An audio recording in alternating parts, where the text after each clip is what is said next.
Picture the spring of 1862. The United States Army sends 3 separate forces into the Shenandoah Valley, a combined strength of roughly 60,000 men. Their mission is straightforward: pin down whatever Confederate force is operating there, keep it from reinforcing Richmond, and neutralize it as a threat. What those armies find instead is something none of their commanders have a professional framework to understand. A Confederate force that should have been outgunned and cornered keeps moving faster than wagon roads should allow. It strikes where it has no business being, then vanishes before anyone can pin it down. By the time the Valley Campaign ends, Jackson's 17,000 men have marched nearly 700 miles, fought 5 major engagements, and effectively neutralized 60,000 Union troops without ever meeting them in a single decisive battle. That wasn't luck. It wasn't improvisation. It was a philosophy of war that existed almost nowhere else in either army, rooted in a man whose mind worked in ways his contemporaries found alternately brilliant and deeply strange. Thomas Jonathan Jackson was born in Clarksburg, Virginia in 1824 into circumstances that offered him very little. His father died when he was 2, his mother when he was 7. He was largely raised by an uncle who had little time and less money for the boy's education. When he arrived at West Point in 1842, he was exactly what the entrance examiners thought he was: underprepared, visibly nervous, academically behind most of his classmates from the first week. He knew it, the other cadets knew it, the faculty knew it. What no one could have predicted was the rate at which he would close that gap, or the particular way his mind processed information once he grasped the principles behind a problem. He wasn't a fluid or intuitive learner. He studied through relentless repetition, drilling material until retrieval became automatic, reportedly working by firelight long into the night, walking the floor to stay awake, going over passages until he owned them completely. He graduated 17th in a class of 59, unremarkable on the surface, except that he'd entered ranked near the bottom. That upward trajectory wasn't raw talent suddenly igniting. It was a man who, once he decided to know something, did not stop until he did. He served with distinction in the Mexican-American War, earning 2 brevet promotions for actions at Chapultepec in Contreras. The war gave him something West Point's curriculum couldn't: the experience of watching artillery used offensively at close range against defended positions. He observed how Winfield Scott's army moved, how officers used terrain, and the moments when bold, fast action produced results that methodical siege operations never could. He didn't file those lessons away as military history. He internalized them as principle. After Mexico, he spent 10 years teaching at the Virginia Military Institute, artillery and natural philosophy. He was not a popular instructor.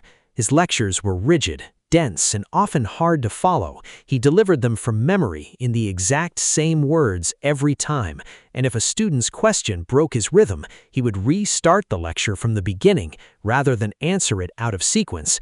His colleagues found him odd. His students frequently complained. But buried inside those inflexible lectures was a systematic, comprehensive understanding of what artillery could do when wielded with aggression rather than caution. That understanding would shape every campaign he ever commanded. When the Civil War began, within a year, Thomas Jackson had become the most dangerous operational commander in North America. The question worth examining isn't simply what he did, it's why his methods were so fundamentally different from what everyone else was doing. The first and most important thing to understand about Jackson's command style is his relationship with secrecy. In an army where generals routinely kept their staffs and subordinate commanders informed of their intentions, Jackson operated on a principle of near total information compartmentalization. He did not share his plans. He did not explain his orders. He did not invite discussion of his intentions. Officers serving directly beneath him, men like Richard Ewell and A.P. Hill, experienced soldiers in their own right, frequently had no idea where they were marching, why they were marching there, or what would be expected of them when they arrived. They received orders to move in a specific direction, and they were expected to do so without elaboration. This drove his subordinates to a kind of professional desperation. Ewell, a sharp-tongued and highly competent divisional commander, reportedly told colleagues that serving under Jackson was an exercise in organized bewilderment. He once said he never knew whether he was supposed to be preparing for a battle, a retreat, or a church service. John Fulton Fisher, one of Jackson's staff officers, wrote after the war that asking the general a direct question about operational plans made you feel as though you'd committed a social offense. The answer, when it came, was almost always some variation of, "You will receive your orders when you need them." What looked like eccentricity was actually a coherent strategic calculation. Jackson had studied enough military history to know that the most damaging information leaks in any army traveled through its own officer corps, not through enemy espionage. A subordinate who knew the plan might mention it to a courier. The courier might be captured. An aide might write home. A prisoner might talk. The more people who knew an intended movement, the greater the probability the enemy would know it too. Jackson's solution was radical in its simplicity. Tell no one. Not his staff, not his division commanders, sometimes, apparently, not even himself until the last practical moment before execution. There was a deeper logic to it as well. He believed that uncertainty within his own ranks, while uncomfortable for his officers, created a form of operational deception that no active intelligence effort could replicate. If his own generals didn't know where the army was going, they couldn't behave in ways that telegraphed the movement to anyone watching. Their confusion was genuine, and genuine confusion reads differently than performed ignorance.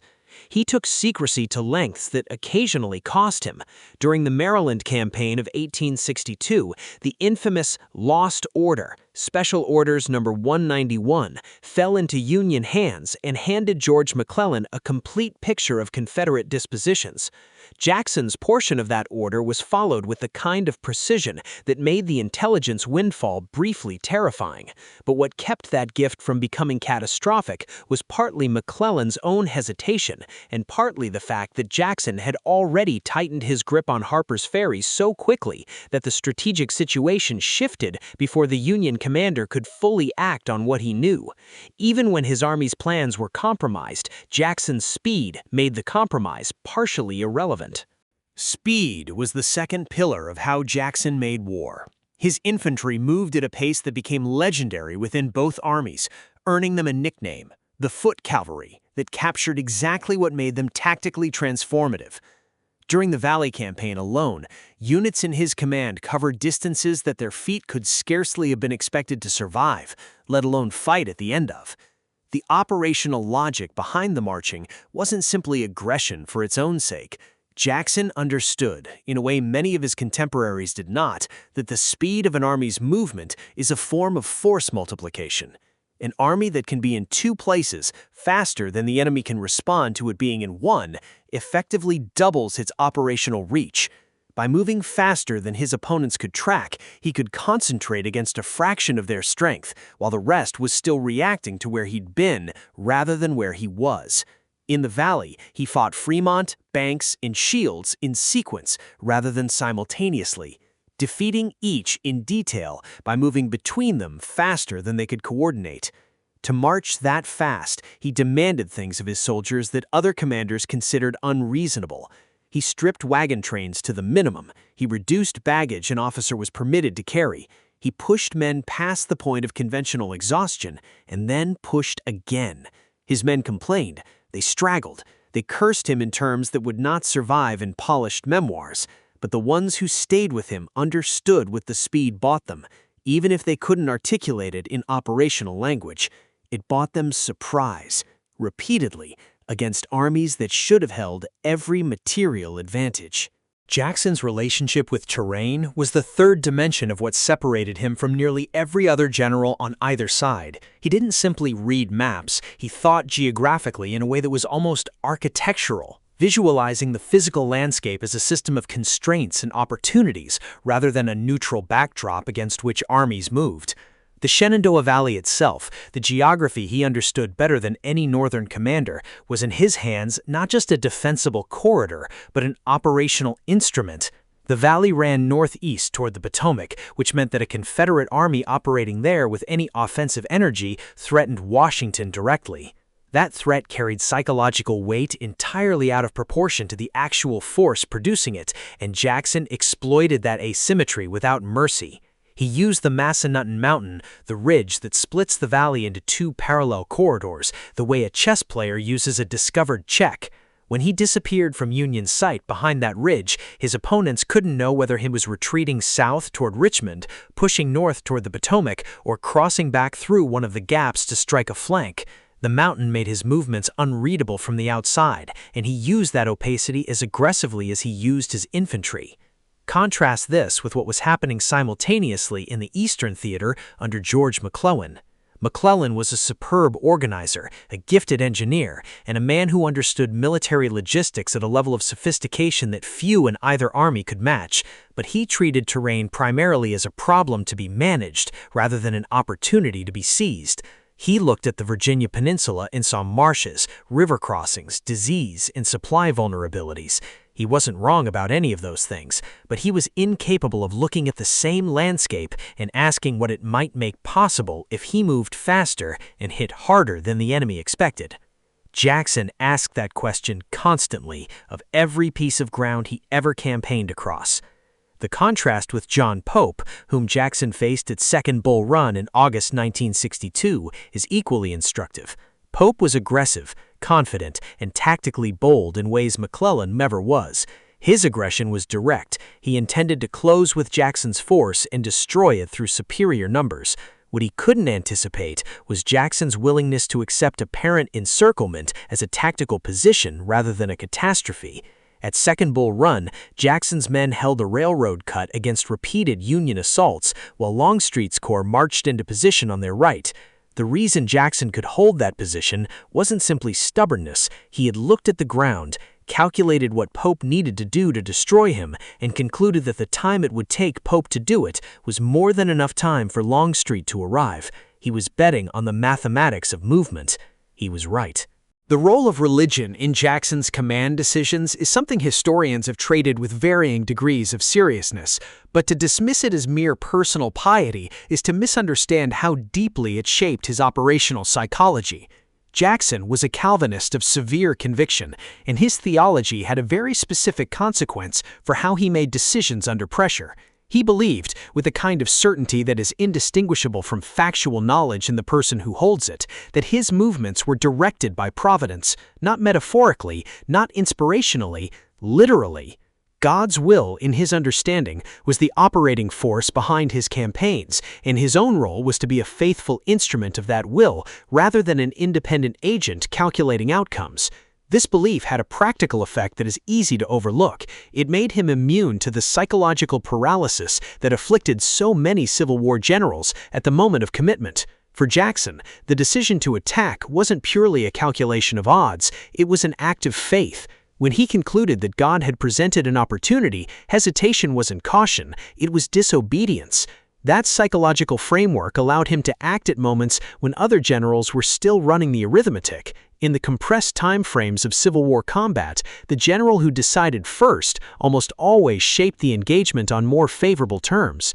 After his victories in the Valley, when he seemed to move with an aggressive certainty that no combination of superior numbers could slow, his soldiers came to share something of that belief, not necessarily his theology, but the feeling that with Jackson in command, the conventional calculus of force ratios didn't fully apply. That feeling had value militarily. An army that believes its commander has access to something beyond ordinary calculation fights with a different quality of confidence than one that simply trusts its general's professional competence. Jackson cultivated that belief, not cynically, but because he genuinely held it himself. What he could not do, and this is a genuine limitation, not a criticism, was translate the operational genius behind his independent command into the cooperative framework required when serving as a corps commander within a larger army. The campaigns in the Valley and his operations in the summer of 1862 were primarily exercises of independent command. His instincts for secrecy, speed, and terrain could operate without the friction of coordination. When he was required to synchronize his movements with another general's timelines, the qualities that made him brilliant in isolation became sources of difficulty. The 7 Days battles are the most discussed example. Jackson arrived late to multiple engagements, moved with a diffidence that seemed almost inexplicable in light of his Valley performance, and failed to press advantages in ways that might have trapped significant portions of the Union Army against the Chickahominy. Historians have offered explanations ranging from physical exhaustion — he had, after all, just completed one of the most grueling campaigns in American military history — to psychological difficulty of subordinating his instincts to Robert E. Lee's coordinating structure. Both probably contain truth, but the deeper issue may have been that Jackson's method of operating required a degree of freedom and opacity that Army-level coordination inherently denied him. He could not move secretly when his movements had to be announced to adjoining corps commanders. He could not move at his own pace when that pace had to match the timelines of units he had no authority over. His relationship with Robert E. Lee is one of the most consequential partnerships in the war's history, and it deserves examination beyond the simple narrative of genius and subordination. Lee recognized what Jackson could do and was willing to grant him the operational latitude his methods required, far more than most Army commanders would have extended to a corps commander. The flanking movement at Chancellorsville in May 1863, where Jackson led more than 28,000 men on a 12-mile march around the Union right flank, was possible only because Lee trusted Jackson enough to divide an already outnumbered army in the face of the enemy. That decision violates nearly every principle of conventional military doctrine.